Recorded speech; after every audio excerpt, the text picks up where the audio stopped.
네, 배선 시공하기 10번째 시간입니다. 오늘의 학습입니다. 배선 시공하기 4번째 배학습 모듈 배관 배선 공사 94에서 95페이지를 참고하시기 바랍니다. 네, 배선 시공하기 수업 진행합니다.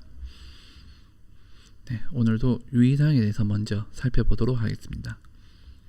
11번 저번 시간에 1번부터 10번까지 보았고요. 이번 시간 11번부터 확인하겠습니다. 박스 내부에서 전선을 접속할 때는 난연성 제품의 전선 접속기를 사용한다 라고 되어 있습니다. 박스 같은 경우는 금속이고요. 그리고 최근에 화재 등의 기준으로 인해서 기준이 올라가면서 거의 모든 제품은 난연성을 많이 씁니다. 그래서 여러분들이 제품을 선정하실 때 난연성 제품을 사용해야 되겠다라는 것을 꼭 생각하시고 제품을 선정하시면 되겠습니다. 그래서 전선 접속기도 난연성 제품을 사용하시면 되겠습니다. 12번 전선과 기기의 단자를 접속하려면 압착 단자를 사용해야 됩니다. 압착 단자 없이 직접 접속하면 기기 동작 시 진동으로 접속이 떨어질 수도 있고요. 또 제가 저번 시간에 그 동선 압착 단자에 대해서 제가 설명드렸는데 압착 단자로 해야만이 정확하게 기기에 손상 없이 접속할 수 있습니다. 그렇기 때문에 압착 단자를 사용하시고요. 만일 기기가 여러분 동작할 때 진동이 없다면, 만일 기기가 동작하는 도중에 접속이 떨어졌다 그럼 큰 사고로 이어지기 때문에 꼭 압착 단자를 사용해야 되겠습니다. 기억하시고요. 전선과 버스바를 접속할 때는 스프링 와셔를 씁니다. 이런 아이를 씁니다. 여러분이 알고 있는 와셔는 일반 동그란 와셔. 와셔에 여러 가지 특징들이 있지만 먼저 하중을 분산시키고 무게를 분산시키는 장점도 있고요. 그리고 구멍의 크기가 안 맞을 때 그 크기를 맞춰주는 것도 있습니다. 또한 하지만 이 와셔는 일반 와셔와는 다르게 약간 끝이 어긋나 있는데요. 이렇게 어긋난 부분이 진동을 흡수하여서 여러분들이 특히 진동이 있는 기계 같은 경우는 이 스프링 와셔를 사용해서 진동으로 해서 헐거워질 우레를 방지하는 역할을 하게 됩니다. 이 스프링 와셔에 대한 거는 그런데 이 스프링 와셔의 단점은 한 번 사용하면 두 번 다시 재활용이 어렵다는 단점을 가지고 있습니다. 그렇기 때문에 한 번에 정확한 장소에서 이것을 사용하시고, 다시 하실 때는 혹여나 재시공할 때는 스프링 와셔를 바꿔줘야 된다는 거 기억하시면 되겠습니다. 그래서 버스바랑 전선에 접속할 때는 스프링 와셔를 통해서 혹여나 있을 진동들을 방지하면 그런 역할을, 혹여나 있을 진동에 대해서 대비하는 것이 좋겠습니다. 13번 슬리브를 사용하여 전선을 압착할 때는 슬리브 안에 공간이 많이 남을 때 전선이 접속이 잘 안 될 수 있기 때문에 전선 심선을 슬리브 안에 밀어 넣어서 압착기구를 사용해서 압착을 하면 되겠습니다. 이게 무슨 말이냐, 여러분 이런 슬리브가 있다 칩시다. 제가 저번 시간에 압착 슬리브 보셨죠 여러분? 그 슬리브가 있을 때 양쪽에서 전선을 밀어 넣습니다. 근데 이 전선을 여러분들이 밀어 넣을 때 조금만 밀어 넣으면 여기 지금 이 공간 전체 끝까지 가운데까지 밀어 넣은 것이 아니라 앞부분만 밀어 넣는다면 압착할 때 이 앞에만 살짝 찍히겠죠. 그럴 때는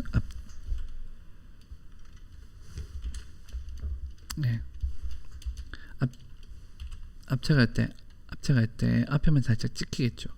그렇게 됐을 때는 여러분 나중에 힘에 의해서 이 압착이 빠지는 경우가 생깁니다. 그러면 압착할 의미가 없죠 여러분.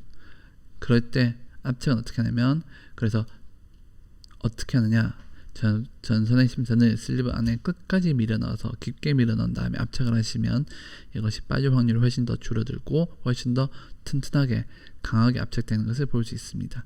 그래서 이 가운데 벽을 기준으로 했을 때, 여러분 가운데를 기준으로 했을 때 끝까지 밀어 넣어야만이 여러분 이렇게 압착이 잘 되는 상황이고요. 끝에 걸릴 때는 손으로 힘으로 빠질 수 있다. 당연히 압착은 여러분, 압착의 기본적인 것은 완벽하게 결산하는 건 아닙니다. 빠질 수도 있고 뽑아질 수 있습니다. 하지만 이것을 끝까지 밀어 넣을 때랑 안 밀어 넣을 때의 차이는 매우 크기 때문에 여러분 슬리브를 사용할 때는 마지막까지 끝까지 밀어 넣는다 기억하시고요. 이 가운데 부분 제가 이야기했죠, 여러분. 들리면 한 번 더 설명드립니다. 이 가운데 부분이 딱 맞춰서야 이쪽도 이쪽도 딱 가운데 맞춰지기 때문에 완벽하게 압착할 수 있는 거고요. 그래서 이 가운데를 맞추기 힘들다면 가운데 벽이 있는 제품들이 있으니까 그런 제품들 위주로 여러분 사용하시면 충분히 편하게 압착을 할 수 있을 것입니다. 그리고 압착 기구를 사용해서 압착해야 되는 거고요. 뭐 압착 기구 말고 뭐 다른 걸로 압착한다, 뭐 가위나 이런 걸 압착한다, 벤치로 압착한다, 그런 분들도 계시겠지만 압착 기구를 사용하는 것이 훨씬 더 튼튼하고 안전하게 할 수 있다는 거 기억하시면 되겠습니다. 16번 14번이요. 동선용 압착 단자와 전선 사이의 충전부는 비닐캡으로 씌워준다. 제가 이거는 충분히 설명드렸습니다. 압착 단자와 전선 사이의 충전부, 그 외에 노출된 부분이 있죠. 이 충전부라 하면은 압착 단자와 전선을 연결한 부분입니다. 그 부분에서는 여러분들 무엇이 필요합니까? 그 부분은 노출되어 있죠. 당연히 노출되어 있습니다. 노출되어 있을 때는 비닐캡으로 씌워져서 노출된 걸 절연 효과도 발현하고요. 절연 효과도 필요하고요. 그리고 비닐캡을 씌워줌을 통해서 색깔, 선색 구분도 잘 편하게 할 수 있습니다. 여러분 이제 2.5 같은 경우는 색깔이 이제 많이 쓰지만 1.5 같은 경우는 그렇게 다양한 색깔을 사용하지 않습니다. 그리고 1.5 같은 경우는 이 비닐캡을 통해서 기호, 번호 같은 걸 적어서 이것이 어디서 나온 1번, 2번, 3번, 4번 같은 표시를 여기 할 수 있게 되어 있습니다. 그럴 때는 이것이 1번 단자가 무엇이구나, 이게 2번이었구나, 3번이었구나를 구분할 수 있게 되어 있습니다. 그렇기 때문에 이 비닐캡의 용도는 매우 많기 때문에 여러분들이 절연 효과뿐만 아니라 식별 표시도 많이 쓰이니까 비닐캡을 꼭 덮어 씌워준다, 꼭 기억하시면 되겠습니다. 절연 효과 및 전선색의 구분한 효과가 있다 했죠. 여러분, 이 내용은 앞부분에 제가 동전선용 압착 단자 할 때 제가 한번 부속범에서 설명하셨기 때문에 여기까지만 하고 넘어가겠습니다. 여기까지 설명하겠습니다. 설명하기 때문에 넘어가겠습니다. 네, 15번. 전선과 기구 단자를 접속할 때 지름이 3.2mm를 초과하는 단선이나 단면적이 5.5제곱mm를 초과하는 연선은 터미널 러그를 부착하여 접속한다 라고 되어 있습니다.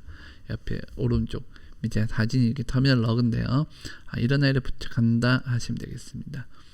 압착 단자는 무엇이 다르냐라고 물어본다면 끝부분이 막혀 있고요. 그리고 이거는 작은 사이즈가 아니라 큰 사이즈를 사용할 때, 그 지름이 굵은 아이를 쓸 때 이런 걸 사용한다라는 것을 기억하시면 되겠습니다. 하나씩 한번 살펴보겠습니다. 먼저 여러분 여기서 단선과 연선에 여러분 단위가 나와 있는데요. 단선은 지름, 단선은 지름 밀리미터 기준으로 이야기합니다. 그렇기 때문에 여러분들이 밀리미터랑 제곱밀리미터, 여러분 지름이 3.2mm랑 단면적이 5.5 같은 경우는 거의 같은 사이즈로 보시면 되겠습니다. 그렇게 되어 있습니다. 연선은 제곱밀리미터이죠. 그래서 이렇게 굵은 아이들, 초과하는 그 이상인 아이들, 지름이 3.2거나 단면적이 5.5 제곱밀리를 초과하는 연선은요 이렇게 한다라고 되어 있습니다. 단선과 연선의 단위를 잘 유심해서 보시고요. 그러니까 실제 현장에서는 밀리미터, 제곱밀리미터 이런 말보다는 스퀘어로 말을 많이 씁니다. 현재도 그 모든 것을 지름이란 말보다는 단면적을 통해서 제곱밀리미터를 스퀘어라고 부르기도 하는데요. 그래서 단면적을 통해서 보통 이야기를 많이 합니다. 그래서 현장에 나오는 말들 2.5, 4, 6, 10 스퀘어 같은 경우는 10제곱미를 뜻하는데 이것 역시 연선을 기준으로, 요즘 단선도 연선도 같이 쓰고요. 최근에 이제 추세는 단선이 점점 줄어든 추세이긴 합니다. 하지만 실제로 현장에서는 내성공사 같은 경우는 주택용 전선 같은 경우는 거의 대부분 단선을 사용하고요. 그 다음에 연선을 쓰는 경우가 군데군데 있긴 합니다. 단선과 연선에서 여러분 그리고 최근의 추세는 여러분 연선을 많이 쓰는데요. 전선이 굵으면 굵을수록 단선보다는 연선을 선호하고 많이 쓰게 됩니다. 제가 나중에 케이블 할 때 한 번 더 설명하겠지만 연선을 쓸 경우에는 단선보다 굵은 지름인 경우에라도 훨씬 더 잘 휘어지고 작업하기 강도가 훨씬 더 편하기 때문에 연선을 많이 쓰고요. 단선 같은 경우에는 일정 굵기 이상의 단선은 거의 사용하지 않습니다. 왜냐하면 구부러지지 않고 휘어지지 않고 전선이 정말 굵은 아이는 정말 딱딱한 나무 막대기보다 훨씬 더 나무 막대기보다 단단하거든요. 그런 아이들을 배관에 꾸물꾸물 휘어진 배관에 넣을 수가 없지 않습니까? 그렇기 때문에 단선은 일정 굵기 이하만 단선 쓰고요. 보통 6 정도까지는 단선 쓰지만 10스퀘어 이상은 보통 연선을 많이 사용하는 편이고요. 연선 같은 경우에는 아주 작은 0.75부터 아주 큰 것까지 연선이 고루고루 퍼져 있습니다. 단선과 연선을 구분해서 쓰기보다는 그때그때 상황에 맞춰서 선택할 수 있는 경우가 많은데, 여러분 기능사 실기시험 같은 경우는 단선으로 시험을 치고요. 주택 옥내공사 같은 경우도 단선을 가장 많이 씁니다. 그렇기 때문에 여러분 단선도 생각하시고 연선도 기억하시면 좋겠습니다. 연선의 최대 장점은 잘 휘어진다는 장점이 있지만 최대 단점은 혹여나 잘못하면 심선이 손상됐을 때 한 가닥씩 끊어지기 편하다. 단선은 굵기 때문에 하나 끊어지기가 힘들지만 얘는 가늘기 때문에 한 가닥이 끊어지기 쉽다. 그러면 전 당연히 끊어지면은 굵기가 줄어들기 때문에 여러분들 허용 전류도 차이가 나고요. 저항도도 차이가 나기 때문에 여러분 연선 같은 경우는 피부 벗길 때 조심해야 된다. 전선 결선할 때 조심해야 된다는 걸 꼭 기억하시면 되겠습니다. 뒤에 여러분 나중에 이번 수업 말고 다음 수업에는 여러분 다른 수업에서 전선 접속하기 배우시면 단선과 단선, 단선과 연선, 결선을 배우실 텐데요. 이때 하는 방법이 조금 다릅니다. 그 특징 기억하시고 여러분, 그래서 굵은 전선은 그냥 연결하는 것이 아니라 터미널 러그를 사용한다. 압착 단자가 아니라는 것 한 번 더 생각하시면 되겠습니다.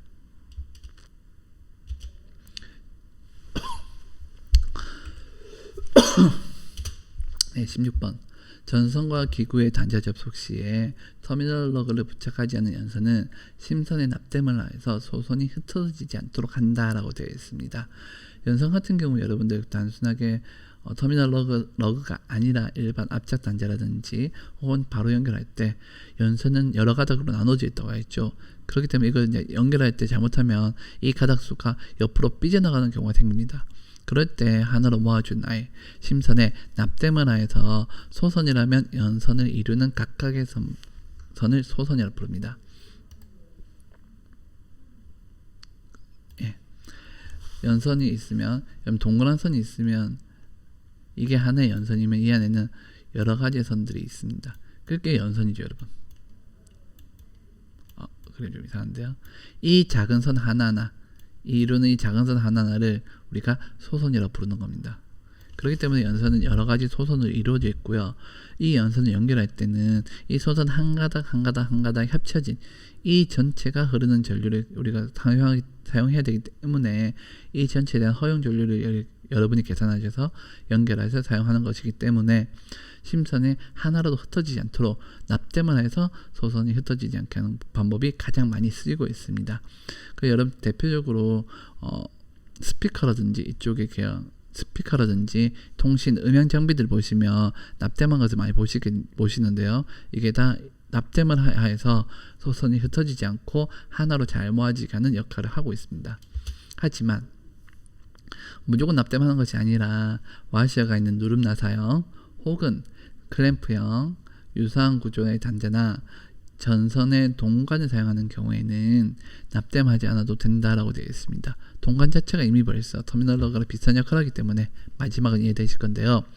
누름 나사형이 뭡니까? 클램프형이 뭡니까? 이런 것들은 뒤에 여러분 다음 차시가 아니라 다른 수업에서 여러분 전선 접속하게 돼서 그때 한 번 더 자세하게 보도록 하겠습니다. 와셔가 있는 누름 나사형, 일반 누름 나사형이 아니라 와셔가 있어야 됩니다. 그 다음 클램프형 같은 경우는 이렇게 납땜을 하지 않아도 소선이 흩어지지 않고 하나로 모아지기 때문에 이럴 때는 납땜하지 않아도 연선을 이렇게 쓸 수 있다라고 생각하면 되겠습니다.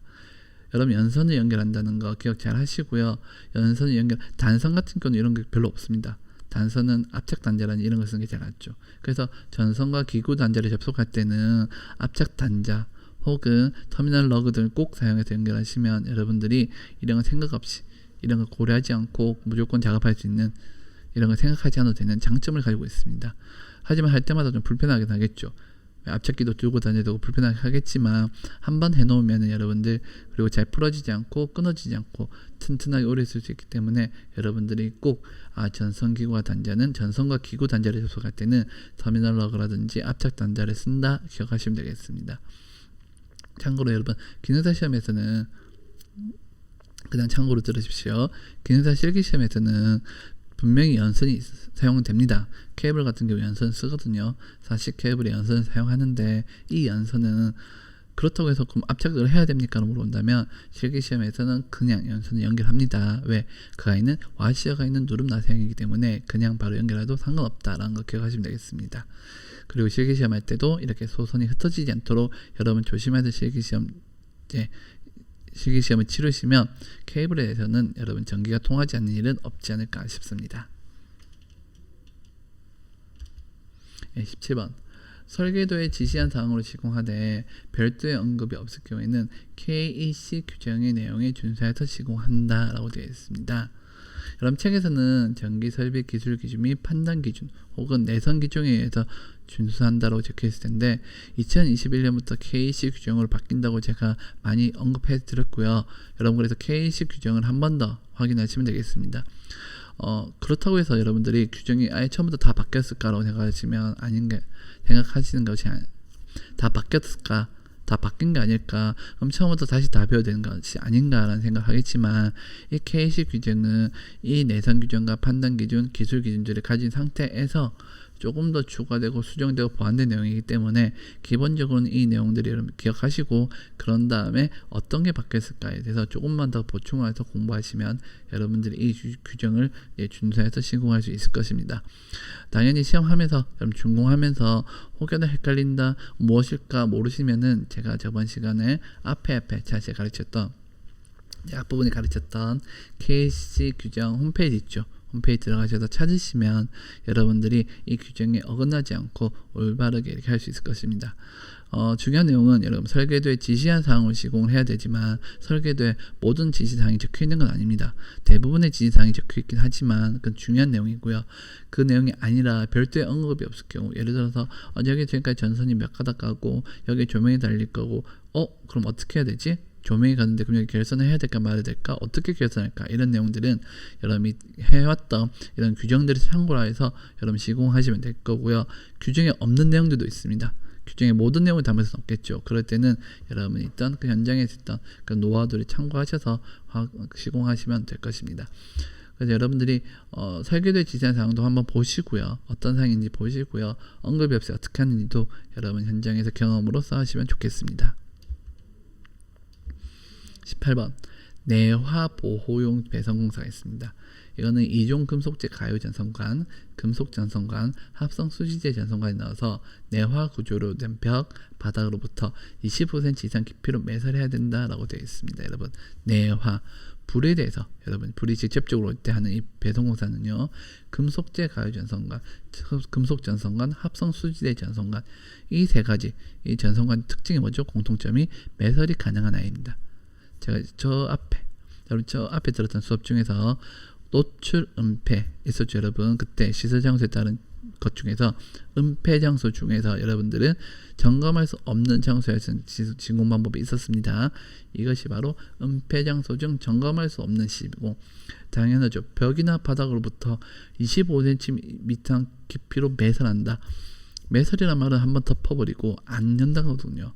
여러분 그런 은폐 장소에서 점검할 수 없는 장소 그것은 바로 금속재 가유 전선관, 금속 전선관, 합성 수지재 전선관, 합성 수지재 전선관 등이라고 제가 이야기했습니다. 그렇기 때문에 이 세 가지를 사용한다라고 기억하시면 좋겠습니다. 여러분들이 이제 내화 보호용 같은 경우는 뒤에 예열도 나오겠지만 여러분 이 부분이 소방 쪽까지면 가장 많이 활발하게 사용되고 있고요. 특히나 중요한 이제 시설물에 나오는 그런 전선은 이런 공사들을 종종 하기 때문에 한번 보시면 좋겠습니다. 책에 보시면 이제 여기 대한 여러 가지 종류 어떤 선을 사용하는지 나와 있는데 한번 쭉 읽어보시고 여러분 이런 것들을 쓰는구나 정도 확인하시면 되겠습니다. 불이기 때문에 금속관, 금속재 가유 전선관은 당연히 쓰는 걸 알겠지만 합성 수지재인데 불에 녹지 않을까요? 라고 이야기하시겠지만 매설되기 때문에 불에 녹지 않습니다. 그렇기 때문에 이 세 가지 사용할 수 있다. 기억하시면 되겠습니다. 단, 불연성 내화 성능을 가진 피트, 그 구획 내에서 설치할 경우에는 매설하지 않아도 됩니다. 사방이 불연성이어서 밖에 불이 나더라도 이 구역으로는 불이 들어오지 못해 하는 경우는 매설하지 않고 그냥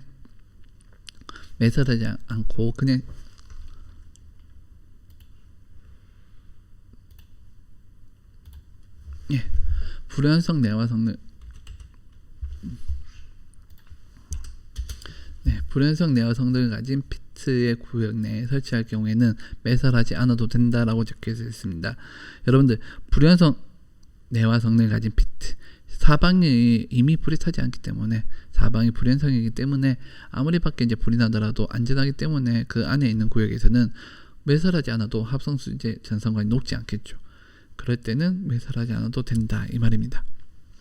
여러분, 내화 보호용 또 한번 이런 공사도 있구나 한번 확인하시면 좋겠습니다. 내화가 있다면 이거는 이제 불에 대한 거고요. 그 다음 19번 내열 보호용도 있습니다.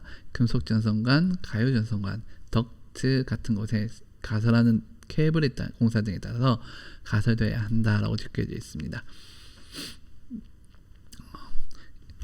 이제 그럼 내열 보호관도 있습니다. 내열 보호용 전선 배선 공사는요, 금속 전선관 공사, 가요 전선관 공사, 금속 덕트 공사, 불연성 덕트에 가설하는 케이블 공사 등에 따라서 가설되고 시공되어야 됩니다.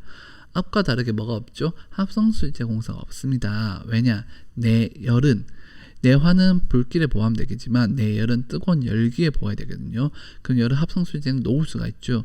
그것보다 훨씬 더 녹는 점이 높은 금속관 위주로 공사가 진행되고요. 그래서 금속 전선관이나 가요 전선관 공사를 가장 활발하게 많이 하죠. 금속 덕트 공사, 불연성 덕트 등도 가능하지만 여러분들, 그래서 이런 공사들이 많구나. 금속 전선관 공사가 정말 거의 모든 곳에 사용할 수 있습니다. 내화, 내열, 충격 보호 등에 다 할 수 있으니까 이런 금속 전선관 공사에 대해서 한 번 더 집중해서 보시고요. 기능사 필기 시험에도 많이 나오니까 여러분 꼭 체크하시면 되겠습니다. 하지만 불연성 내화 성능을 가진 피트의 구역 내에서 설치할 경우에는 어떤 것도 상관없다라고 되어 있습니다. 여러분들이 앞뒤 18번, 19번에 보시면서 여러분들이 일반적인 배선 공사가 아니라 좀 특별한 특수한 배선 공사는 이런 걸 쓰는구나, 이런 관을 쓰는구나 라는 걸 기억하시고, 여러분 18번과 19번에서는 다른 이유가 여러분 전선에 대한 이야기가 아니라 배관에 대한 이야기가 많습니다. 그래서 그 공사 방법을 보시고, 그래서 배선 공사를 위해서는 어떤 배관을 할 것인가, 배관을 쓸 것인가 말 것인가, 케이블을 갈 것인가 말 것인가, 트레이를 할 것인가 말 것인가 등등을 선정한 다음에 거기에 맞는 전선을 사용하는 것이 옳다라는 것을 보시면 좋겠습니다. 아무리 전선을 보내고 싶어도 어떻게 보내는지 쉽게 보내겠죠, 여러분. 그리고 잘 보내겠죠. 그런 부분을 잘 판단하셔서 공사를 선정하시면 되겠습니다. 배선만 보는 것이 아니라 배관도 같이 본다라는 걸 기억하시면 좋겠습니다. 그럼 오늘 한 부분 정리하도록 하겠습니다. 먼저 전선의 부속품 사용법을 잘 알고 시공해야 됩니다. 필요한 장소에 어떤 걸 쓸까요? 굵은 전선에서는 말했죠, 여러분. 3.2mm 이상이거나 5.5제곱미리 이상의 경우에는 터미널 러그를 사용한다든지, 이렇게 전선과 기계기구를 연결할 때는 압착 단자를 쓴다든지, 압착 단자를 쓸 때는 비닐캡을 씌워야 된다든지, 이런 내용들이 있었는데, 여러분들이 부속품 내용을 더불어서 같이 보시면 여러분들이 전선 배선 공사할 때는 부속품을 정말 잘 써야 되겠구나, 적절한 부속품을 적절하게 사용해야 되는구나 라는 것을 기억하시면 좋겠습니다. 두 번째, KEC 규정에 따라서 배선 시공을 하면 됩니다. KEC 규정에 대해서는 한 번 더 제가 계속 설명드리는 것이 올해부터 바뀌었기 때문에요. 2021년부터 이게 적용되고요. 2022년에는 이 규정만 사용해야 됩니다. 그렇기 때문에 여러분들이 홈페이지 들어가셔서 계속 확인하시고, 핸드폰 같은 곳에다 꼭 저장하셔서 여러분 공사할 때마다 궁금한 거 있으면 그걸 규정을 통해서 한번 읽어보시고 확인하시고 체크하시고 공사하시면 되겠습니다. 이 규정이 바뀌었습니다. 그래서 예전에 알고 있던 생각으로 이렇게 했으니까 라는 생각보다는 맞을까? 어떨까? 라는 궁금증이 생긴다면 무조건 한번 찾아보시고 여러분 시공하는 것이 훨씬 더 낫다는 건, 여러분 그래서 달라졌다는 것을 꼭 생각하시면 되겠습니다. 내화 및 내열 보호 배선은 특징에 따라서 시공하면 되겠습니다. 특히 여러분 이 특징이 뭐가 있었죠? 어떤 배관 공사를 해야 됩니까? 어떤 전선관 공사를 해야 됩니까? 라는 것도 기억하시고요. 내화 및 내열 보호 배선에는 특이하게 여러분은 케이블 단독의 배선은 없습니다. 왜냐? 케이블은 당연히 내화나 내열이 훨씬 더 약하거든요. 취약할 수밖에 없기 때문에 내화 및 내열 보수에는 케이블만 단독으로 가는 경우는 거의 없습니다. 그 당연히 케이블만 단독으로 갈 거면 케이블도 내화 및 내열의 성질을 가진 내열성이 높은 뛰어난 아이를 사용해야 되겠지만 그것보다는 전송관 안쪽에도 케이블을 넣어서 보내는 방법을 많이 선호하는데, 왜냐면 가격적인 면들도 메리트가 있긴 하겠지만 당연히 그게 훨씬 더 보호 효과가 크기 때문에 여러분 그렇게 시공한다는 거 기억하시고요. 특히 내화 및 내열 보호에서는 불이 날 때 위험해진 장소, 불이 나더라도 오랫동안 유지되어야 될 장소에는 이 배선을 합니다. 그래서 여러분들이 생각하시고 소화나 소방 쪽에서 많이 하기 때문에 여러분 자세하게 알고 싶으면 그쪽 북에 가셔서 공부하는 것도 하나의 방법입니다. 그래서 내화 및 내열 보호 배선은 어떤 전송관을 씁니까? 내화는 전송관이면 거의 다 괜찮습니다. 하지만 어떤 전송관이죠? 은폐 장소에서 점검할 수 없는, 점검 불가능한 장소에서 사용하는 전송관을 사용한다. 왜? 매설해야 되니까. 내열은 어떤 것입니까? 열에 강해야 됩니다. 그래서 합성 수지대보다는 금속으로 되어진 그런 부속품을 쓰고요. 뚜껑이 노출되어 있는 트레이보다는 덕트 계열을 쓴다. 혹은 금속 전송관 같이 금속으로 이루어진 전송관으로 사용한다라는 것들 기억하시면 되겠습니다. 그럼 여러분 보시고 결국 내화나 내열은 떨어지는 게 아니라 같이 붙어있는 내용이기 때문에 결국 금속 전송관 위주로 공사를 많이 하겠죠. 그리고 이것 때문에 특히 주방 쪽 같은 경우는 금속 전송관 내화 내열이 있기 때문에 금속관보다는 2종 가열 전송관이 더 많이 씁니다. 여러분도 2종 금속재 가열 전송관 사용하는 방법도 익혀 놓으시면 여러분 현장에서 많이 사용되기 때문에 도움이 되실 걸로 믿습니다. 오늘 좀 빨리 말했네요. 오늘은 배선 시공하기 10번이고요. 오늘의 학습은 배선 시공하기 4번째 시간이었습니다.